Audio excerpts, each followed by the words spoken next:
শুরু করিতেছি মহান আল্লাহর নামে, যিনি পরম করুণাময় এবং অত্যন্ত দয়ালু।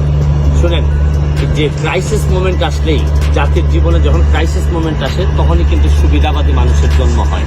আমি আপনাদেরকে একটা কথা বলতে চাই, ডক্টর মোহাম্মদ ইউনূস যখন প্রথমে নোবেল পান, প্রথমে আমরা সবাই কিন্তু আনন্দিত হয়েছি, কিন্তু একটা কারণ এখন পর্যন্ত আমি মিলাইতে পারি নাই, যে ক্ষুদ্র ঋণ সুদের ব্যবসা করে একটা মানুষ কিভাবে নোবেল পায়। এবং আপনি আরেকটা জিনিস বাংলাদেশের বিবেচনায় আপনাদেরকে বলতে চাই, ক্ষুদ্র ঋণের ব্যবসা করে ব্যবসাতে ঋণ নিয়ে কেউ বৃহৎ হয়েছে আমার জানা নাই, অথচ ডক্টর মোহাম্মদ ইউনূসের মতো লোকরা ক্ষুদ্র ঋণের ব্যবসা করে এত বড় হয়ে গেছেন যে হিলারি ক্লিন্টনের মতো লোকের নির্বাচনী প্রচারণায় তারা টাকা পর্যন্ত তারা ব্যয় করতেছেন বাংলাদেশে থেকে। বাংলাদেশের মানুষের টাকা উনি হিলারি ক্লিন্টনের এই নির্বাচনী প্রচারণায় দিচ্ছেন। শুনেন, আমি একটা জিনিস আপনাদেরকে বলি, এই দুঃসময়ে এখন যে সময়টা ক্রাইসিস মোমেন্ট, এই সময়ে আওয়ামী লীগের মধ্যেই আমি আওয়ামী লীগের যারা আছেন সবাইকে দাবি করব, যে যার খুলস থেকে বেরোয় আসেন। প্রতিবাদ করার সময় আছে, আমাদের যা যা আছে তার বিভিন্ন সময় আমরা বলবো, আমাদের দুর্নীতির বিরুদ্ধে যুদ্ধ চলতে থাকবে। কিন্তু এখন মনে রাখবেন যে জননেত্রী শেখ হাসিনা, আমি বারবার বলছি যে উনি যদি না থাকেন তাহলে আমাদের মতো মানুষের প্রতিবাদ করার সাহসও থাকবে না, কারণ উনি বঙ্গবন্ধু কন্যা বলেই আজকে আমাদের এরকম প্রতিবাদ করার সাহস আমরা পাচ্ছি। শুনেন, দেশের মধ্যে দুই দলের মধ্যে বিভক্তি থাকতে পারে, কিন্তু আরেক দলকে পরাজিত করার জন্য বিদেশের যারা, আপনারা জানেন যে এই আমেরিকা কিন্তু ইতিহাসের পুনরাবৃত্তি। 71 সালের যুদ্ধের সময় আমেরিকা আমাদের বিরোধিতা করছে, এখন যখন বাংলাদেশ যখন অন্য লেভেলে চলে যাচ্ছে উন্নয়নের দিক থেকে, তখনও কিন্তু আমেরিকা আমাদের বিরোধিতা করতেছে। এই ইউনূস সাহেব দেখেন, আপনারা ইউনূস সাহেবের বলবেন যে আমি ইউনূস সাহেবের বদনাম করি কিনা, এই ইউনূস সাহেব নোবেল পাওয়ার পরেই উনি এই দুই নেতা আওয়ামী লীগ বিএনপিকে বিদায় করে দিয়ে উনি গত টার্মে আপনারা জানেন উনি প্রধানমন্ত্রী হইতে চাইছিলেন। এইবারও উনি ষড়যন্ত্র করে আবারও উনি প্রধানমন্ত্রী হইতে চান। একটা মানুষ যখন বারবার যখন প্রধানমন্ত্রী হইতে চান, তখন উনি কিন্তু মনে রাখবেন যে তার মনের মধ্যে কিন্তু কোনো ভালো জিনিস নাই। পদ্মা সেতুতে উনি বিরোধিতা করছেন। শুনেন, যাই করুক না কেন উনি বাংলাদেশের বিরোধিতা করতেছেন, এইটা বাংলাদেশের জন্য কোনো ভালো হবে না। এবং উনি যত বড় নোবেল বিজয়ী হন না কেন, নিজের দেশের বিরোধিতা করে আমার মনে হয় উনি কোনোদিন মানুষের মনে জায়গা নিতে পারবেন না।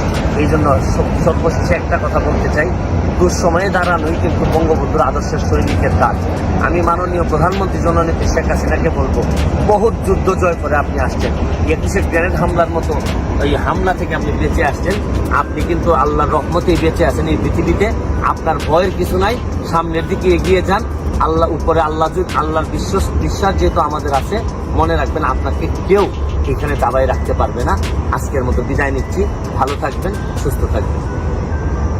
শুরু করিতেছি মহান আল্লাহর নামে, যিনি পরম করুণাময় এবং অত্যন্ত দয়ালু। আপনারা যারা আমার ফ্যান ফলোয়ার আছেন, বিভিন্ন সময় বিভিন্নভাবে আমার উপর কষ্ট পেয়েছেন, তাদের উদ্দেশ্যে একজন সাবেক এমপি হিসাবে আমি দুটি কথা বলতে চাই। আমি আপনাদের এই সংস্কার, কোটা সংস্কার যে আন্দোলন, এই আন্দোলনে বা বৈষম্য বিরোধী ছাত্র আন্দোলন, এই আন্দোলনে কোটা সংস্কারের জন্য আমি সবসময় আপনাদের সাথে ছিলাম। এবং এটাতে যারা আহত নিহত হয়েছেন তাদের পক্ষেও, এই বিচারের পক্ষেও আমি ছিলাম। কিন্তু আমার ব্যর্থতা হচ্ছে কি, আমি আপনাদেরকে বুঝাইতে পারি নাই। এটার জন্য আমি সম্পূর্ণ ব্যর্থ হয়েছি।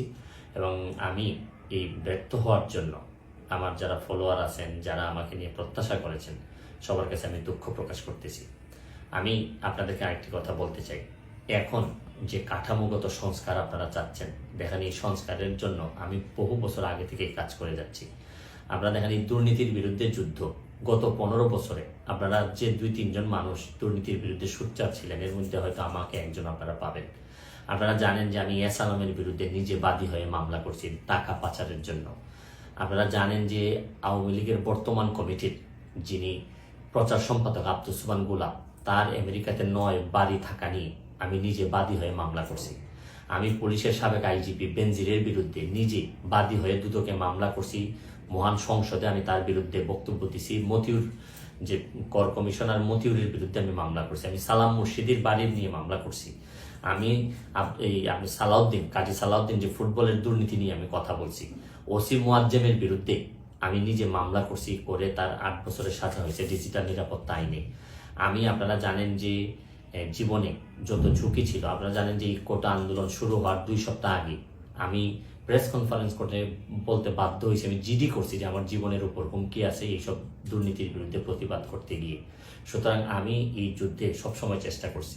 এখন আপনারা যারা যে যুদ্ধ শুরু করছেন, ছাত্র জনতার নেতৃত্বে যে যুদ্ধ, এই যুদ্ধে আমি মনে করি যে দুর্নীতির বিরুদ্ধে যুদ্ধ, এই যুদ্ধে আমি আপনাদের সবসময় আমি আপনাদেরকে দোয়া করি যে আমি যতদিন আসি চেষ্টা করে যাব দুর্নীতির বিরুদ্ধে এই যে যুদ্ধ, এই যুদ্ধে সবসময় শরীর থাকার আমার জায়গা থেকে আমি চেষ্টা করব। এই বলে আজকের মতো বিদায় নিচ্ছি। ভালো থাকুক আমার বাংলাদেশ, ভালো থাকুন সবাই, ধন্যবাদ।